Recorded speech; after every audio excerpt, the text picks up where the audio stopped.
Welcome in, one and all, to another episode of Off the Record. I don't know why Mama's laughing already, because it's been about 10 seconds, but apparently everything I do to this man is funny. So he's going to keep drinking his Trulies, and I'm going to bring in the rest of our crew along with Mamba.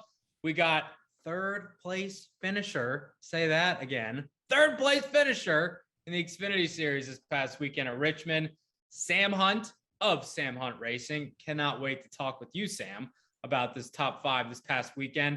And also, a member of your family injured me. You probably have no idea what I'm talking about. I will let you know what I'm talking about. And of course, we have Matthew Dillner of Mamba Media, Lost Speedways, the Dale Jr. Download. He does everything in the world. Mama's like, whatever. Yeah, just keep going, keep it bringing. I mean, Matthew does everything. Mamba, I'm surprised he's not late. I was not late, but I was the last one to join the Zoom. So Mamba, congratulations. You were not last this time. Welcome in, my friend. Yeah, this is the first win that we've had. I got to thank the guys back in the shop. We really put together a good program. I felt like this week to be on time. We still have no internet back at the Blaney household. So, Dude, what the hell, man? There's no Wi-Fi. I thought the whole point of him moving was that he would actually get good internet. It's a whole thing. So we have no Wi-Fi right now. He's got the Elon Musk Wi-Fi. I think that's supposed to be shooting into space at some point soon. I don't know how that works, but no, we're good. Everything's gravy, baby. Okay, good. Sam, since you guys finished top five, can you afford the hyperspeed Wi-Fi now? No, I think we need a couple more top fives. We're still kind of on the standard package here at the Langtree apartment complex. That's fair. Dillner, yeah. I know that Dirty Mo probably hooks you up, so you got the lightning speed. We've got lightning speed here, dude. It's ridiculous. Like, I'm not even here right now. Speed of light, literally. Like, you go. The Bojangles iced tea probably helps, though, right? Yeah, I mean, yeah. See a chug, send a chug. Why not? I need some DBC love like this, where they spike my drinks. It would be so much. I don't think that was love, though. I don't think that was love. No, this is love right here. Bojangles. Well, that's tea love. is legit, DBC dude. Spiking your drinks without you knowing. Yeah, they spiked my coffee one morning, which was pretty interesting. I remember. Yeah, I proceeded to drink the whole thing. Yeah, I would say. Was the iced tea full at the beginning of the day? No, it was about halfway. I'm not that much of a gluttonous pig, but just for the record there, and that's God's honest truth. I'll put a hand on a Bible for it if you want. Oh man, that's great. I had an interesting night leading up to this. So I finished work for the day. I went to the grocery store, Trader Joe's, spent about $150 more than I was planning on spending. Would you buy 3 things? No, bought like 30,000 things. And then I made tacos for me and my girlfriend. And then I looked on Twitter and I'm like, oh, the Coliseum's confirmed. The schedule is leaked. All this stuff is happening. So I feel like my whole night is all jumbled up now. Do you guys ever like go to the grocery store though? And you're planning on getting like 5 things and then you leave and you bought like 25 things and you spent way more than you thought? Because I feel like that happens to a lot of people. I think that's fairly normal. I came home tonight and Noelle was making spaghetti squash, vegan spaghetti squash. You sound like you love it. It was bad. It's just, I don't know. I guess it's a consequence for marrying a fashion industry person. You mean a full-blown model? Yeah. Wait. Can we talk about how he was like, fashion? Yeah, Yeah, she's only on the side of walls and stuff. No big deal. Sam outkicked his coverage by like a decade, but it's fine. Easily. Yeah. Spaghetti squash is good though. It's serviceable. It was good. Yeah, it was good. She's behind me in the room with the 12-gauge shotgun pointed out the window. So it was really good. She put a lot of effort into it. I think I'm gonna eat it tomorrow and the next day. Can't thank the boys and girls back in the kitchen enough, right? Dude, let me tell you something. That vegan stuff is no joke, man. I'm a meatitarian, right? And my boy Bobby Marcos with the Lost Speedways deal, he like killed like some lobster with me one night when we were up at Bentley Warren's. And he's like, all right, dude, like you owe me a vegan night. And I'm like, And we went to some place in Colombia, right? And I ordered this. I didn't know what the hell to order, vegan. I ordered this fake, I call it fake chicken. So it's like a buffalo chicken sandwich, but it's not chicken.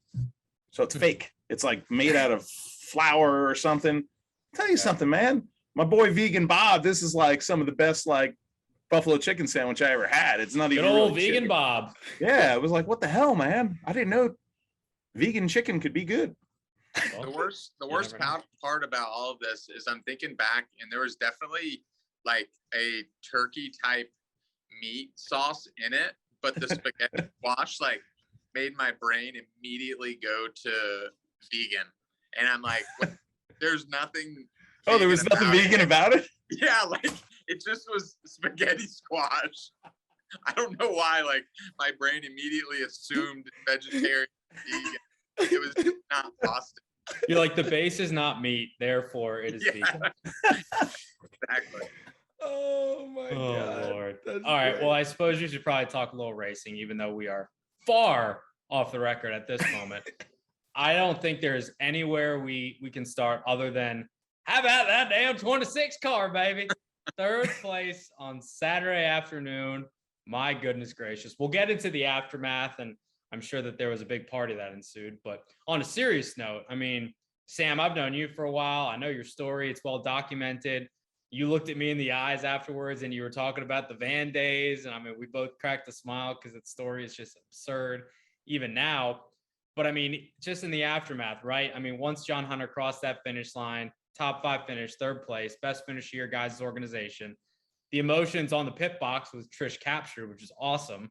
Yeah. Probably had to be a mix of extremely emotional, trying not to cry, but also kind of letting yourself cry, and relief at the same time, because I know you guys want to win and you want to win championships and move on up, but you guys have officially made it now. I mean, this is a big, big deal. Yeah, it was a huge step for us. And I think a lot of the emotion more so came not from the finish or finishing in the top 5, because I felt like, you know, that day was coming. I think it was just the realization that all the work and the effort and the people in place are there for a reason, and the work is working, or the effort is working, and what we're doing and how I'm going about, you know, building a race team in a different way and with a different style than most people do. It was just like a little, you know, glimmer of hope that, you know, you can do it a little bit unconventionally. And if you get the right people involved and you work hard enough, you know, you can do it. And it sounds corny. And I felt corny even being emotional after a 3rd place finish, because I don't really show emotion. I don't really usually get extremely excited, and I never blow up or get really angry either. But I think it was just a culmination of years as I've known you, from where it all started to where it is now, and hopefully where it's going. I think that was just really cool. And then having family and friends and a hometown crowd. Yeah. It was funny, a day or two before, Toyota, you know, was like, hey, by the way, we're putting the onboard cameras in your car, you know, a $20,000 investment, you know, don't suck. And there was just like a lot of pressure put on us to, you know, realistically compete inside the top 15, which I knew we were more than capable of. And our target was to finish inside the top 10, but, you know, to finish 3rd and be battling for the win there against so many powerhouses was just really cool. And hopefully it gave some of the, you know, smaller guys and guys that are trying to cut their teeth and make it in this sport a little hope that, you know, you can bring the fight to the big guys. And yeah, it was just really cool. Dude, I mean, you know, Sam, we probably go, I mean, we go back pretty far. I feel like Davey, you and me, like we all win the deal at the same time. And Matt was already well into the deal. Yeah. watching us try and figure it out. And he's like, I remember those days. That was fun. Right. So But bro, for what you guys have done, I mean, I've tried to stop by, when I can, when I'm in town, just check in, and the way you're building it, you're right. It's money. It gives people who have more resources than you, honestly, because you bet your whole life on it, but it wasn't like you had a ton. It's not like you're still a kid. Like, we're still young. Like, you didn't have like a bunch of things to mortgage on it and then, figure it out. So you took what you had and you built this thing up, and you went from having, guys like Colin Garrett running, who is a good race car driver in his own right on the short tracks, right? With late models shot on people that had not only like not a ton of resources, but you didn't have all the resources either. And you took a shot and you guys are making it work. And dude, I don't really have a question. I just want to tell you how proud I am of you, because you're really doing it for the little guys and those other owners that might potentially be coming in. They're like, oh, well, Sam Hunt can do it. Hell, I got a couple $1 million. I definitely can do it. Yeah. That's the way to do it too, man. Show them. And then also, don't take the foot off the throttle, celebrate that success. There's nothing wrong with celebrating a third place finish. We all have little victories in life that are big to some and little to others. And you do what you do and you celebrate it. And then you set your next goal, man. You're always reaching for that brass ring, and you just set your next goal, dude. Yeah. And I think that's, today, people come in, the shop was a very busy place and everybody's asking about this weekend. And like, I'm up to my neck and stuff for Bristol this weekend. And I feel like Bill Belichick, because I'm like, hey, we're on to Bristol. Like, Yeah, you don't have a ripped up hoodie. You're good. Yeah. Oh, yeah. But you're right. It is small victories that keep you going, especially when you're starting out.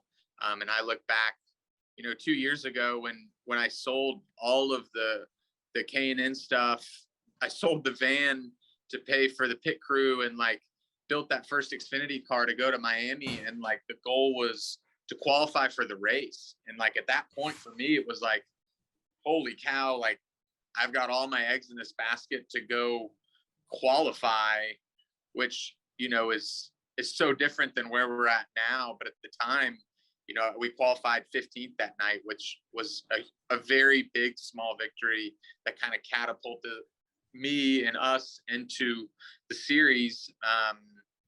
But it's just constantly raising the bar. And now Toyota, being very involved and them believing in how I'm doing it and, taking on a team that's doesn't look like, every other team that you'd expect them to be supporting is cool. And I think me personally this year, I think I've changed quite a bit. My goals and my dreams and ambitions have like made a huge shift through, personal experiences I've been through this year, getting married. Just like my goals are now way different. And it used to be, I need to be in Cup. I need to win races. I need to make a healthy living. But now, like, my dream is to help other people and to provide opportunity for deserving people, because it's the only reason I'm doing what I'm doing.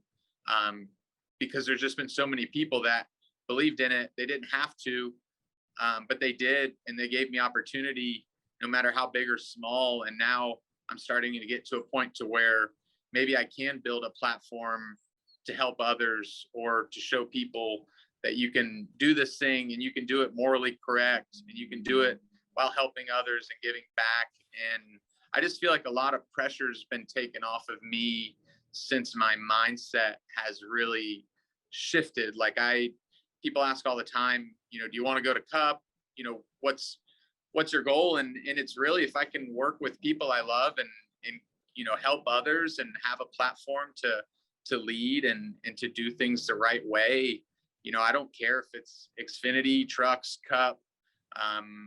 If I can compete and I can do it with people I love and enjoy working with, that's really all I want out of it at this point, which sounds very corny and cheesy. And sounds like that in my no. brain too. But ever since my mind kind of switched to that being my motivator, a lot of good has happened. And I just don't feel the pressure and the weight on my shoulders that I have for so many years. When did that mindset switch for you? I think early this year, you know, just kind of diving into this thing, you know, full time off the deep end. You know, Noel's dad, you remember, got really sick with cancer, and, you know, just some family dealings and things we had going on that were just so much more important than racing and NASCAR. You know, I think competing is what I love to do, and that's what keeps me in NASCAR, because it's an avenue for me to compete and help others. But you know, I just think through personal issues isn't even the right word, but just obstacles that are eye-opening.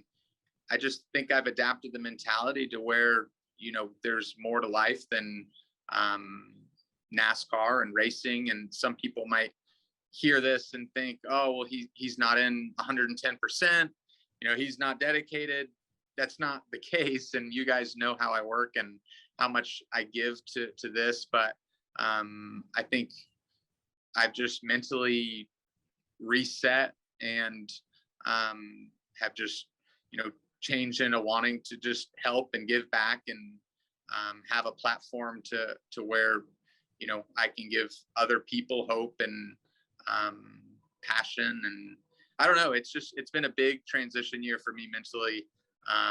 But it's been very, very nice, because the weight on my shoulders just isn't there like it used to be. It still is, and I get caught up in it. And then I come home and I see Noel and my dog, and I talk to family, or I talk to you guys, and it's just like the racing and all this stuff we talk about, it's going to be gone at some point in our life, whether it's next year or 50 years from now. And I think there's things that are more important in my heart, but at the same time, you know me, and you know how hard I'm going to work to give my guys the best possible opportunity I can, and give them, you know, every tool I can to let them chase their dreams at the same time. I don't want to sound like super cliche, super corny either, but that is some of the most profound stuff I've ever heard from anybody in the garage. I'm not even kidding. And I mean, Sam, like, you know, like you mentioned, like we've all known you for a good while. I don't think that I've ever heard that perspective from you, because up until this point, it has all been like racing, go, put your head down and go. You talked about qualifying at Homestead. I remember the next race, you guys missed the show at Daytona by that much. And I remember I came and I found you guys in the garage. And I mean, you guys weren't moping around with your heads down saying, woe is me, you know, my life is over. But that messed you up. Like, that was a big deal. And to see the transformation from Daytona 2019, I guess it was, right? To where we're at now, September 2021, it feels like, you know, like the base of everything is the same. You guys are still one team. You're still in the Xfinity Series. You still have a lot of people in place that are doing the specific jobs, but it seems like the mindset is different. And like, you know, this is a fun show. Like, we talk about funny stuff. We make fun of Mamba, but like, this is a serious topic. I mean, honestly, you know, like, I think a lot of people, and Matthew, you can speak to this too, because the guests that you guys have on the download, they personify racing and they personify excellence. And I think part of the reason why those people have gotten to be sitting across the table from Mike and from Dale is because they have been so committed. Like Mamba and I talk about, they're grinders, and that's all they do. They live, eat, sleep, and breathe racing. But it's interesting to hear your perspective, Sam, because while that is still what you do, and that will always be in the fiber of your being, you have the foresight as a 20-something-year-old, one of the youngest team owners in the sport, to realize that that is not the end all be all. You have a family. You have all these different interests outside of racing, and to pour your heart and your soul and to have your life consumed by it, while at some points you can't really get away from it. you also have the foresight to realize that there's more to it than that. I'm curious, Matthew or Mamba, if you guys see any similarities or differences with anything that Sam said there, because I'm not even blowing smoke. Like, I just think that's really profound. Yeah, I mean, totally. I mean, we all know the Mamba, you say the Mamba mentality, but we all know the racer mentality. And sometimes it's the most driving force we'll ever have in our lives. And sometimes it's the most destructive. You see that a lot of times when people get a little, with their families or whatnot, in this sport, sometimes they could be the victim. And, but yeah, finding that balance, man, is what you need to do, and, keep your thumb on it. I know you said something about faith and stuff too. You got that triangle where, if your relationship with God's on the top, then you got your family, and then you got your work. That's the triangle. Yeah. So, if you've got your deal set up, man, and you live by it, sometimes something's going to shift a little higher, but as long as the intent isn't higher, you're good. Yeah. And I think, and again, not to like pour out emotions on here, but I'm comfortable with all of you guys and Mamba and Davey. I've known you guys for so long. I don't really talk about this stuff ever. And, again, people will take away from it that, there's not enough commitment there. And it's not true at all. It's just the meaning behind what I'm working for is a little bit different. I was able to meet and have a mentor of JD Gibbs when I was much younger. And I got to be around him in their shop, while I was still trying to be a race car driver. And, there was just like a magic around the guy. And I don't know, how well any of you guys remember JD. And it wasn't like I was his best friend either. He was a hero of mine. He was a mutual friend, and he was a guy that I came to with mentor-like questions. And just, I remember being a younger guy in that shop, and it was like everybody that worked for him, they loved him because he would do anything for any of those people. And at least this is what I felt being around him. But he knew every tear down intern, he knew everybody in the office. He would walk the shop and, make everyone feel like they were important, because they are. And I feel like sometimes the people that do a good bit of the grunt work in this sport don't get enough love and recognition, because it's not glamorous, and it's not easy, and it's not always the healthiest lifestyle either. So I just, like I said, my goal is just to work with people that I love, to be able to compete, and help others where I can. And I think just since adopting that mindset, like truly adopting it, it's just made, the pressure fall off a little bit. And it's more of a, hey, I'm going to give this everything I have. I'm going to treat everybody as good as I can, and do it with the best morals. And if that's not good enough, it's not good enough, and I think I'll find my way, whether it's racing or somewhere else. Again, I'm a faith-driven guy, so that's that's another reason, the pressure doesn't feel quite as heavy, every single hour. And it's not easy. I say this, and like you said, that shifts around, that pyramid shifts, and it's easy to get off track. But, it's just made this whole process a lot easier for me. I think to kind of put a bow on this, it's like racing is everything, like to us, to all of us in the community, you guys on the show, like racing is everything, but it's not the only thing. You know what I mean? It's not the only thing.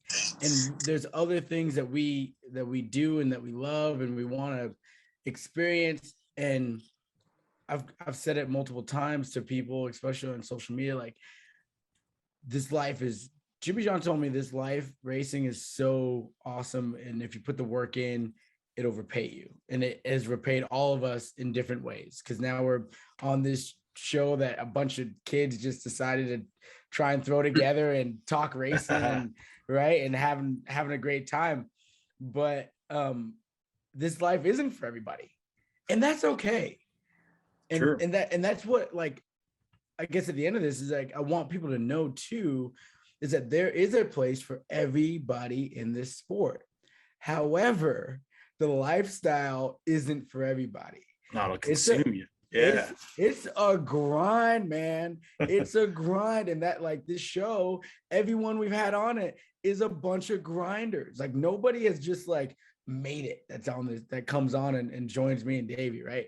Like, and that's part of the deal, because we want to tell that story. Like, everyone that comes on is successful in their own right, but it ain't been easy. Like, you get to see the part where it's like, yeah, we're winning, we're out here having a good time. Davey's just, his TikToks just went on, is going on NASCAR now. Matthew over here, he's running the Dale Jr. download and walking around on lost speedways and running that whole deal. And Sam is a car owner. Like, that, none of that makes sense. Like, none of that makes sense. If you would have told us, if you would have told any one of us, I think 10 years ago, like, hey, hell no. If you stay exactly what you're doing right now, which was crap at the time for all of us, I know that.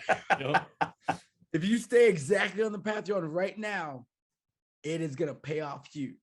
You'd have been like, man, I feel like I'm banging my head against this wall. I don't know if that's right, but that's what it is, man. And you know, we're talking about Richmond. Shout out to Ryan Priest and his team. And you know, we obviously lost Mr. Eddie Partridge here recently, a ground pounding legend. Matthew, you know, one of the reasons I want to bring you on this week, me and Davey want to bring you on, is because of modifieds in general. Yeah. And then Ryan wins, which is like great, because Ryan's the guy. It's like Bubba Pollard winning a super late model race, right? And then we lose Eddie, and it's like, yeah, it's like a different level, right? It's like it's a gut punch. It's a gut punch, and then you're really excited because Ryan won that lap, but it's just like a weird mix of emotions. You're really excited because he went out on top. You know, it's amazing to think how many people Eddie Partridge really touched along the way as far as helping people. You know, he was a larger than life guy in so many ways, but he was so, you know, ordinary, you know, in others. And you look at what he did with Priest, and he poured everything he had into Priest. He poured everything he had into, you know, this is going to sound very selfish because there's a lot of people hurting right now, you know, Connie, you know, his brother, everybody in the family. But, you know, I look at selfishly, you know, my home track, I think it was going to be a lost speedway. I think it was going to be gone. And Eddie stepped in and took over Riverhead Raceway and has turned it, honestly, from a place that, you know, growing up in Long Island, you were kind of embarrassed. We went there, but I'm just going to be flat out here. We were kind of embarrassed to take certain people there. I was, you know, a racing kid living in a stick and ball town, and my friends who weren't racing people, I didn't have many, but it was like, I wouldn't, you know, if I took them to a race, I'd take them to Stafford 3 hours away, or, you know, Thompson or something like that. I wouldn't take them to Riverhead because it was a dump. And what Eddie's done has turned that place around. I mean, my family, I've got uncle and cousins that go there now. It's because it's not a dump anymore, you know, and I'm scared, you know, I'm not going to lie. I'm scared. I'm scared of what's going to happen to my home track. You know, Eddie saved it, you know, he saved Riverhead Raceway. And, you know, it's a tough time for anybody in the mod community, the Long Island community, right now, because Eddie, from working with Charlie Jazambek, my hero growing up in the day, to current day, what he's been doing with Ryan Priest, he's always had his hand in modified racing. And, you know, it's kind of weird. You always, when somebody dies, you're always like, hey, you know, they're going to be missed. But I don't think we know how much Eddie Partridge is going to be missed. Not yet. Very well said. Yeah. And I was at the modified race at Richmond, And to your point, Matthew, Yes, sir. he's this giant, physically, and also, in terms of what he's done for the modified tour.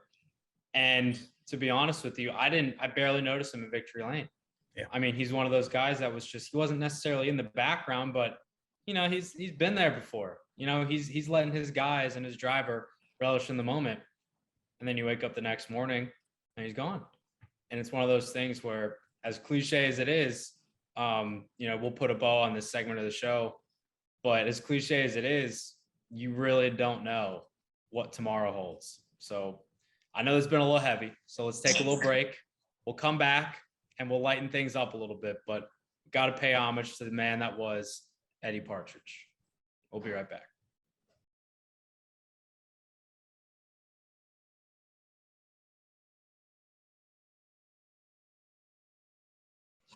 Welcome back to Off the Record, everybody. Before we get into the rest of the show, I want to tell you guys about an exciting new product that's about to hit the shelves online and in store. It is NASCAR 21 Ignition.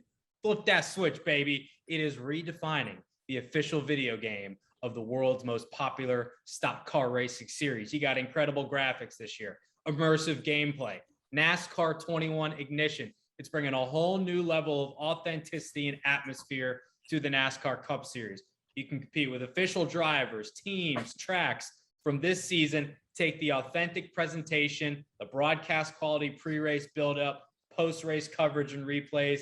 Takes you as close to the real thing as you can get. Now, digital gamers, if you pre-order NASCAR 21 Ignition, Standard or Champions Edition, you'll be given early access to the game 2 days in advance and a Traxion.gg paint scheme, and players who purchase the Champions Edition will also receive exclusive availability to unlock Awesome Bill from Dawsonville, Bill Elliott, as a playable character. It's pretty cool. His paint schemes, in-game career boost, and the Season Pass, which will include all 3 DLC packs. And the Season Pass will release additional paint schemes and 3 other NASCAR legend drivers. So check it out. NASCAR 21 Ignition, Standard or Champions Edition. You can pre-order it now. Welcome back to Off the Record. As Matthew wants me to stop, no, we're going straight chugging. Oh, hell, man. Bojangles iced tea. Mama's having a BLT without the T, but the T is for Truly, and he is truly hammered at the moment, probably. Sam is inside with the charger, and he's a little bit darker now, but it's okay. He lights up our lives. That's fun. You don't need a light switch. Don't worry about it. Are you inside or are you still outside? Is the sun just setting? No, yeah, I'm outside. The sun's just setting. That's beautiful. We've been on here for 2 hours now, so that might be why. But yeah, getting romantic. So how happens when Mamba has to break the seal, I guess. Yeah. We'll pause for the cause. Yes, absolutely. All right, let's talk a little bit of the Cup Series right now. We had the race at Richmond on Saturday night after Sam and John Hunter finished third place in the Xfinity race in the afternoon. Martin Truex Jr. gets the dub there, 4th win of the season. He's on to the next round, the round of 12. But let's look ahead a little bit as Sam is now illuminated. Would you look at that? Wow. I love it. Speaking of lights, under the lights this Saturday night at Bristol, baby, the last great Coliseum. I cannot wait. So let's take a quick look at the playoff cutoff leaderboard. Kurt Busch and Alex Bowman are actually tied for the last spot. Kurt holds the tiebreaker, so he is +0. Eric Almirola is +3. Kyle Busch +8, and Brad Keselowski +13. Then you get Tyler Reddick -5. Alex Bowman, of course, -0. Loses the tiebreaker at the moment. Willie B is -18, and Michael McDowell is -38. So let's open up the floor, fellas. We got one race left in this round. We got a lot of big names, some former champions that are potentially on the chopping block here. No pun intended with the great show chopped after I just made some tacos for dinner. Sam, I'm gonna throw it to you first, my man. Bristol, it's a really tough place to tame, even though it's not Darlington. The last great Coliseum, a playoff cutoff race under the lights. What do you think we're gonna see on Saturday night? Do you think that we're gonna see the playoff cutoff kind of stay how it is? You think we're gonna see somebody maybe win their way in? What are you feeling? I have the suspicious feeling that Willie B is going to do really well. He needs to. Yeah, he needs to. I remember, I mean, it was years ago. I feel like he's always run decent there. Xfinity truck, obviously he killed all of us in the K&N car. I'd expect, Kyle Busch to do Kyle Busch things. I think he'll be fairly lights out and maybe have a season best run. But I don't see it changing too much. I think Willie's gonna have a good day and might get himself in. I like it. He's probably gonna need to win if he wants to get in, right, Mamba? I would think so. Yeah. I mean, I think so. I said this on Backseat Drivers. My pick to win the race is really actually the 12. He's kind of knocked off some of those races that you never want to say a racetrack owes you one, but he'd come close at Daytona. He clicked that one off. He'd come close at Michigan. He clicked that one off. So I feel like the rest of the races for them are in their wheelhouse. Like I honestly don't think there's a race for the rest of the year for them that they don't run well at. So that's good for them. But if I'm gonna pick a dark horse, my dark horse is Tyler Reddick, because I think that he is like he's gonna be ripping, right? He's gonna rip the lip. That's what Tyler Reddick does. Kurt Busch is really good at Bristol. So like that's like my middle horse. There's a top horse, middle horse, dark horse. But I also think that Reddick is gonna probably be pushing really hard and probably end up in a wreck of some kind. So it's gonna be great. But Willie beats you guys' point. He needs to do well to make it in. I like that. That's a lot. That's a lot of horses. That's a lot of horses right there. You're picking all these different horses. I'm gonna say you got to look out for Joey Logano and Kyle Larson. Remember Kyle Larson when we were running Bristol on dirt? Seabell kind of screwed his day. But I think there's no pressure on that dude. Joey Logano, this is a track where he can win at, bottom line. But, dude, if you're going to go dark horse, you're going to sit there and pick somebody, like Tyler Reddick. I mean, that's a great pick, almost not a dark horse. I say you look further down and out of the chase we're talking about people with nothing to lose. The guy that's losing everything, it looks like, possibly his ride, Matt DiBenedetto there, losing that ride. Here's a place where he's had the most success he's ever had. And he knows, hey, could this be the last shot at having really good equipment in the Cup Series? So, I mean, if he's not going there and going for broke, he's going at it wrong. Yeah, I'd say so. My thing is, though, I feel like as the playoffs go on, right? I mean, Ross Chastain has run incredibly well the first two races, but I feel like as the playoffs go on, the cream keeps rising towards the top. Like, that's not to say Ross isn't going to still run top 10, run top 5, maybe even have race winning speed.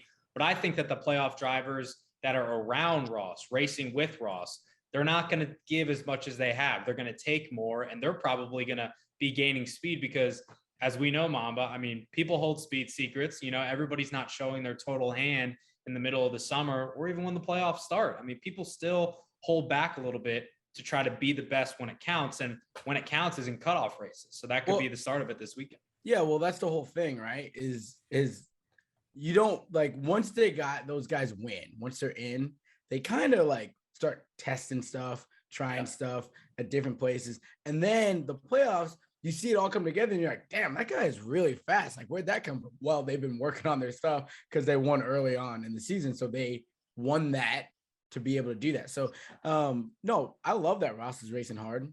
I love that he's ruffling feathers because he is. When he's like the new Ryan Newman. Ryan Newman is like the hardest guy to pass. Like, if you need the spot, that's not the guy you want to have to go by. No. Ross is that plus the X2 on iRacing Contact because he's not afraid to bump you a little bit on your way by. So, I love seeing it. I love what they're doing because those guys are racing for something too, right? It's racing. I don't want you to lay over. I don't want you to lay down. I want you to go after it all the time. Give me all you got, bud, because you got to put a roof over your head and food on your table. Yep, that's right. We also had some silly season news break the day that we're recording here. Sheldon Creed moving up from the Truck Series to the Xfinity Series next year, full-time for Richard Childress Racing. Sam, you're going to be competing against him next year on a full-time basis. He is a pretty cool cat behind the wheel, defending champion, and he's got 2 wins in a row right now in the bag in the Truck Series. Early, maybe forecasts of what you think Sheldon's going to be able to do with RCR next year, hopefully against you guys. I'm worried about it, honestly. I like Sheldon a lot. He's a friend, and I think Stankiewicz is going with him to RCR.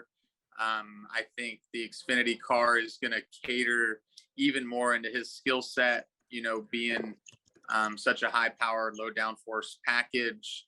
I'll tell you right now, I think he's going to be a top 3 championship contender. I just think, wow, that team, his skill set and what the Xfinity car is right now. I think it's just the stars lining up for a driver like Sheldon. So yeah, I'm extremely excited for Sheldon, and I'm extremely concerned about the fact that we're going to have to race them every single week, but it's exciting. I think he's earned it. I think he's, I don't think any of us would argue that he's not capable of going in that car. And I just think his driving style is going to suit, the Xfinity race car as good or, better than any other, vehicle in NASCAR. I know that's where my head immediately went when I saw that he was going there, which, I had heard that's where he was headed. I had talked to him a little bit a month or two ago, and I think, all of us are in for it as their competitor. Well, Matthew, we had another signing in the Junior Motorsports Brigade. Officially, Justin Allgaier is going to be back in the 7 with Brandt Professional Agriculture back on that race car. Not red, but Brandt red. And now officially 4 cars have been signed to full-time deals. I know the 5th, Michael Annett, right now, nothing officially announced. I'm not expecting you to break any news here, even though we are off the record. But honestly, Matthew, to be a part of an organization right now, and the guy that you're working with and working for, kind of leading the ship there, 4 full-time cars right now, potentially 5 full-time. And then whenever he decides to get in the car, it's going to be 6 on track at once. You guys are staying pretty busy over there at Junior Motorsports, just clicking off race cars in the shop every single day. It's a good problem to have. Sure it's a good problem to have marketing partners, drivers from both ends of the spectrum. Look at it. You look at a guy like Justin Allgaier, who's, he's your, in the 2000s, early 2000s, you had your Jeff Greens, your guys that were your veteran presence in the series. Every single year were a championship contender. Now you've got guys like Justin Allgaier. He's your modern day Sam Ard or Ingram or something Jason in the series, Keller, So if you want to go back to that, it's like, and then as far as the balance at JRM, I if I take myself out of this building and look at it, it's pretty impressive, because I think a lot of us expect a lot out of honestly out of Josh Berry. I think you're going to see Josh Berry excel now that he's going to be able to repeat visit tracks repetitively. Remember, we've had little to no practice at all. So how do you get better? He's going to get better with more seat time in that car and returning to tracks. And Sam, the same way. The learning curve is steep right now for a young race car driver. But JRM, man, they're clicking. So you look at Creed though, and you're exactly right, Sam. Here's a guy that likes to wheel a truck currently sideways. Yeah. He's a guy that likes to hang it out, and that higher down horsepower, lower downforce package that the Xfinity series has could play really well into his hands. Obviously he's going to have a huge learning curve, but at the same time, man, just look at the Xfinity series. Seriously, as a fan, dude, it is money, Mamba. It's so money right now.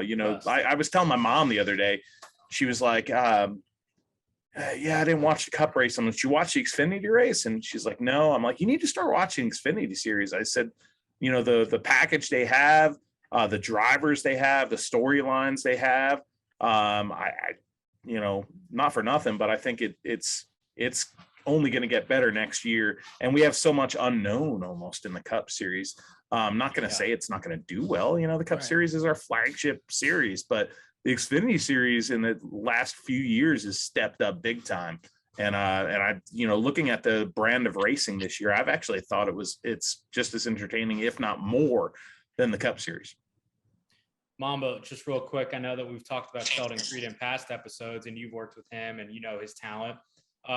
I found it interesting what Sam was saying, and I've kind of been racking my brain trying to think of who could potentially contend for championships and early championship 4 favorites for next year in the Xfinity Series. Ty Gibbs, obviously, I think that's kind of a slam dunk. AJ Allmendinger is going to be back full-time with Colleague Racing. You honestly got 4 drivers to pick from the Junior Motorsports stable that could make it there easily. I mean, Allgaier, obviously, at the top of the list. Sam Mayer, no slouch at all, ran extremely well this weekend at Richmond. Next year, full-time, going to have another year under his belt there. Josh Berry's got a ton to prove as well. I don't think it's crazy what Sam said, even though I did right when he said it, that Sheldon Creed could potentially be in the top 3 contenders for Xfinity Series wins next year. And I think off the top of my head, I don't think he has a single Xfinity Series start. So he could come out the gate swinging just like Ty Gibbs last year. He has one. He made one start at Watkins Glen a while ago, and it didn't end well. So it was before he even ran with MDM. That's how far. Oh wow! We didn't even know who Sheldon Creed was at that time. Look, while Davey's looking that up, I'm telling you guys, Sheldon Creed. I said this last week. I think it was last week that he has a Jimmy Johnson feel to him. I'm not saying that he's going to be 7-time Cup champion. I'm just saying the way he drives the race car feels and looks a little bit like Jimmy and the calm, cool, and collective. Does he get fired up? Yeah, but only his guys only see it. Like, you never really saw Jimmy Johnson fired up. You also never really see Sheldon Creed fired up. Sheldon Creed also is California cool. California West Side. Just also, real quick, just want to fact check you, Mamba. He did not run at Watkins Glen. He has 3 career Xfinity starts. 3? 2 came with JD Motorsports in 2017 at Mid-Ohio and Road America, and 1 came in 2019 with Junior Motorsports in the 8 car. All 3 finishes came 34th or worse. Yeah. So I think he has some room for improvement. I don't remember the JRM one. I remember the JD ones. I just thought it was at Watkins Glen, but I guess it was wrong. No. But I digress. They're going to be tough, and everyone that's watching the Xfinity Series, I am telling you, for as long as NASCAR has been a thing, that series has always been great. I don't know why. I don't know how. It just back from the Sportsman days when it first started, man. Yeah. People forget the Xfinity Series is the Sportsman Series. Give me these guys at Hickory like the old days. Give me that one time. Give me that one time. Show me what that'd be like. I think it'd be a hell of a show. Not one time. Give it to me 2 times. Maybe even 3. I don't even care. Sam would love it. I don't even care. No, that's cheap travel bill. I'm all for it. Yeah, for sure. So but to end what I'm saying is the Xfinity Series, they got it going on. And I think too, it has something to do with guys being okay. There's a lot of guys there that don't have not the talent, but the resources to make it to the next level, but they're racers and they want to stay racing. And I love that. Like take a Brandon Jones. Brandon Jones has all the resources that anyone could ever want, but there's a reason he's where he's at in the Xfinity Series. It's not because he didn't have opportunities to go up there. We all know he probably had opportunities. He enjoys racing in the Xfinity Series. And I love that Brandon's staying there. I think there's a thing to be said for guys like that. The Randy LaJoys, he won 2 championships and just ran in what was Busch, now Xfinity, for a really long time. Jason Keller's, Jeff Green's. Obviously, these guys have all gone up and they came back. I love the guys that want to stay true to the Xfinity Series. Noah on our send, man. Noah. There's possibility that Noah could have moved up, for sure, with opportunities or whatnot. But he's staying put here, and I think it's a super smart move for a youngster, or a young whippersnapper. Look at me, I'm like, for a youngster, to stick in the Xfinity Series. Sean Connery. So it's been really interesting, diving into this thing and talking to owners and crew chiefs that have been doing it a lot longer than I have, just talking about the Xfinity Series. And whether I'm interviewing someone or talking to someone, it's kind of like, okay, why are you wanting to work in Xfinity and not Cup? Why are you dropping down? Is your goal to go to Cup? And I hear a lot, and maybe it's completely wrong, but I hear a lot of, it still feels like racing in the Xfinity series. And it's not to bash Cup at all. And I don't have Cup experience, so I can't say whether it's right or wrong. But it's just always that same answer where it's still fun, or it still feels like racing. It still feels like a little bit of the racing that I started doing.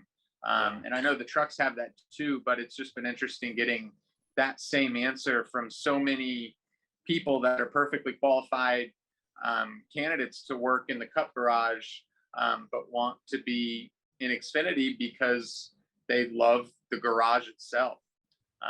And they love the vibe and the stories, and how there's still like a little bit of that original racer still in the blood of that series. And I guess it just changes quite a bit in the Cup garage. You want to know why? This is what I think. Because of guys like you, Sam, because of teams like yours, you can't do what you're doing in Cup. It's very hard, like nearly impossible. Can't get off the ground like that. You can't, right? Yeah. Like you look at 2311, they're doing a good job. Their bar was set, to me, way too high. Yeah. Like at least they have that affiliation, whereas but that's the thing, right, Matt? A team like Sam coming, it's just tough. The Xfinity series is the perfect environment for it. Right. And I think any team that wants to go forward, that I would say, like Colleague, come into Xfinity, figure out where you're at, what you want to do, what it takes to go up there. I love how Colleague has ran their team. I think it's been great. I think it's for me, it's like, I can run an Xfinity and I can build an Xfinity team like I'm doing by myself. And then whenever Cup conversations start, it becomes, all right, who are we bringing in? What partners? How are we splitting up the company? How are we selling shares? How it becomes just so much different. Mm-hmm. Like you were saying, just the initial investment alone is so astronomical that it does almost make it impossible without, adding ownership to the company or bringing in partners, to where right now it's me, doing it all on my own and, with our sponsors and drivers. But it's amazing the complexity on the business side that, comes into play when you get into the Cup conversation. And maybe that's where some of that feedback I get comes from, to where it still feels like, racing as we knew as kids, in our garage. Yeah, I could talk about this all day with you guys, but unfortunately, I think we are running out of time or out of time. So I want to talk about the Cup Series schedule for next season. We don't know Xfinity or trucks in terms of the intricacies of it. And also I want to stress, as we're recording this, you're watching it, it's out. But as we're recording this, nothing is official. Things are reported, things are assumed, but nothing is officially official. But with that being said, here are some highlights. And fellas, I'm going to go to each of you with your biggest takeaway or change from the Cup Series schedule. It doesn't have to be a change. Could be something that stays the same, but big changes to the eye immediately. Homestead Miami Speedway in the penultimate round of the NASCAR playoffs, which is the round of 8. I think that's a really interesting move and great to get the best mile and a half that we got in NASCAR in a very important place and time in the schedule. Pocono Raceway loses one date. That goes to Worldwide Technology Raceway at Gateway, which is the longest race name and racetrack name in the history of the world. But new market there. The Clash officially tonight, as we're recording this, was announced officially going to be held at the LA Coliseum.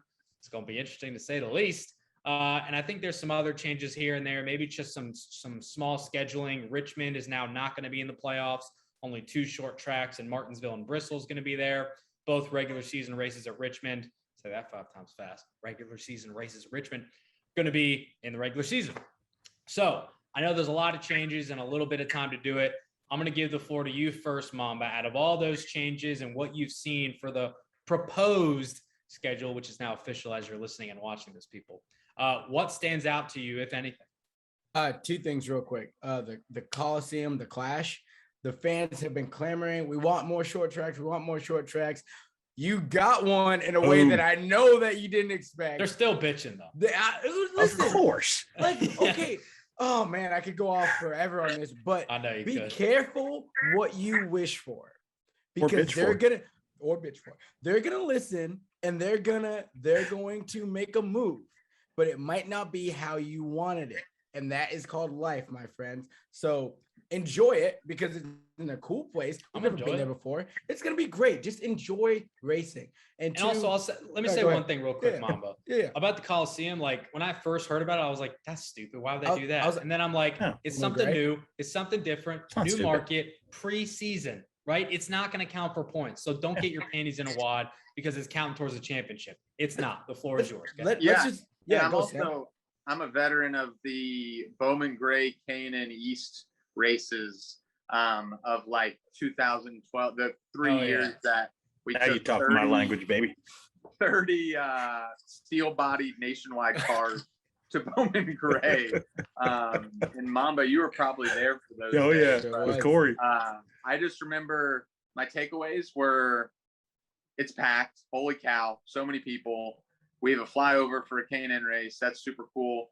But my biggest memory of running those races is driving with my head looking out of the left side window, because my hood was so smashed up in front of me that the only way to see the corners was to look out the left side window. At short track racing. And just drive looking out the side. And I remember after the race, everybody took their body panels, because the team, it was super entertaining. It was super expensive for the teams, obviously. And I just remember we all like took all of our body panels that were all torn off, and we stacked them at the series trailer, like as a big, like, to the series, like, look what you're doing to us. And, but I remember like Moffitt and Bubba, like getting in a fight after the race. That's great. I remember that. Yeah. I remember Travis Pastrana getting like dumped with 2 to go into the football field, and rather than trying to get back on track, he just starts doing donuts. And he does donuts in the infield for like, we run 2 full laps, and the 99 car is just helicopter ripping him in the infield, like not even making an attempt.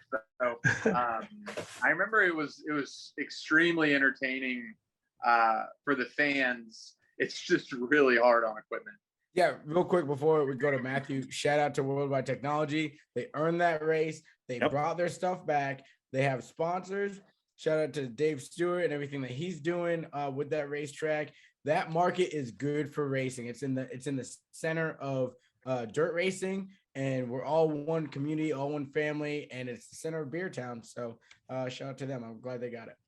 How about you, Matthew? Anything stand out on the schedule? Yeah, I mean, it all stands out, man. I love the last year or two, how we're just trying things. I'm a little perplexed on why we went to California with the LA Coliseum. The left side of my brain here is like, I love it.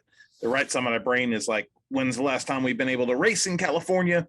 And who knows what's going on in the world. Yeah, good so why didn't we choose another market that we considered huge, that we left, that we raced in the same exact environment, and that's Chicago with Soldier Field. But hey, man, I'm all for it. I think a short track race, I don't know how they're going to build it, because there's 2 different versions of Soldier Field racing back in the day, where it was the flat track, and then there was another where they actually built up banking and stuff for midget cars and whatnot. So who knows what the heck's going on, man. I love it. I love it. I love it, man. Just bring it. Do something different. I think it's cool as hell. And as far as Pocono losing a race, I think Bill France is probably rolling over a little bit there. But and I hate that for that family, the Mattiolis and everybody up there. It's just that's definitely a crushing blow. But I know what's going to happen. You look at their attendance up there, and they rock it every time. Because they're think about it, they're the closest to the New York market, and they rock it. So they're going to put on a double good show when they have that one date, and they're going to be sold out, and they're going to succeed. So Pocono brings it as far as their promotion and whatnot. They do a damn good job getting fannies in the seats. Supply and demand, baby. Yes. Supply and demand. That's what it's about. Were you going to say something else, Mamba, before you go to Sam? You look like you were about Yeah, to... well, Matt blew my mind with the comment about racing. Banking? No, banking I love. Racing inside of a football, like obviously Bowman. Yeah, we've done it before, man. But like, can you imagine the crossover? Give me the crossover real quick. If we took a NASCAR race, any race, short track race, I don't care, to football stadiums that don't get used a whole lot during the summertime. I think it's great. I just think with everything, you know, just like drinking Trulies while doing a podcast, man, you know, you got to don't do anything in excess. So the same thing with this. Let's try it out. Let's not go off on the deep end on each side. And let's just enjoy it, man. I think Mamba's got the best point there. It's like, just enjoy it. Shut up. You know? We love racing. Yeah. Yeah. All right, Sam, shut us up. What stands out to you about the schedule? Bring us home. Well, with the schedule, I think I love Homestead being in the playoffs. I think that's the coolest, best, raciest mile and a half we have on the schedule. So I love that move.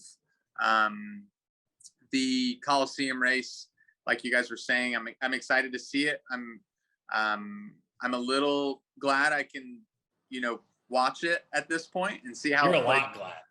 The logistic, like immediately my mind now, and it kind of sucks because like the fan in me is kind of like dwindling, but they announced Coliseum and I'm like calculating mileage for the hauler and having to come back to Daytona, and immediately I'm, oh my gosh, this is like logistically a nightmare, and I'm probably gonna wake up at 3 a.m. tonight and be like, oh my gosh, I've got to go to LA Coliseum and then have to be in Daytona. So like that's where my brain went first. But like we said, Cup's a different animal, and I know those teams can handle it, and I'm really excited to see how it plays out, because I think if it is a home run, then you know you'll see a lot more of it, and if it's not, I think it's still something really cool that will go down in history, and we'll all kind of appreciate that that happened. But you know, those were kind of the two big standouts for me. I'm excited for it. I think it's going to be a lot of fun. Yeah, definitely going to be memorable, as was this episode of Off the Record. Man, it's been great. Sam Hunt, Matthew Dillner, Mamba, as always, with his sandwich BLT, hold the tea, but add some Trulies for the tea, and Mr. Iced Tea, Mr. Matthew Dillner, and Sam Hunt, owner of Sam Hunt Racing. Man, it has been so much fun. I appreciate you guys' time, perspective, candor. It's been great. And everybody for listening, we thank you for listening and coming off the record with us. We'll catch you guys next time.